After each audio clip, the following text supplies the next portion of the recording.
Current లేకపోయినా ఆ రోజుల్లో ఆనందం మాత్రం తగ్గేది కాదు. పైకప్పుపై కుటుంబంతో కలిసి నిద్రపోవడం ఎంతో ఆనందంగా ఉండేది. చల్లని గాలి, చంద్రుని వెలుగు, ఇవి చిన్నప్పటి మధుర జ్ఞాపకాలు, ఎప్పుడూ మనసులో నిలిచిపోతాయి. పైకప్పుపై కుటుంబంతో కలిసి గడిచిన రోజులు ఎప్పుడూ మనసులో నిలిచిపోతాయి.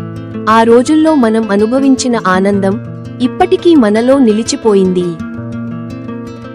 కరెంట్ లేకపోయినా ఆనందం మాత్రం తగ్గదు.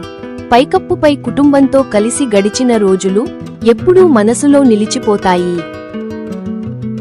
చిన్నప్పటి మధుర జ్ఞాపకాలు ఎప్పుడూ మనసులో నిలిచిపోతాయి. పైకప్పుపై కుటుంబంతో కలిసి గడిచిన రోజులు ఆనందంగా గడిపాము. పైకప్పుపై కుటుంబంతో కలిసి గడిచిన రోజులు ఆనందంగా గడిపాము. చిన్నప్పటి మధుర జ్ఞాపకాలు ఎప్పుడూ మనసులో నిలిచిపోతాయి.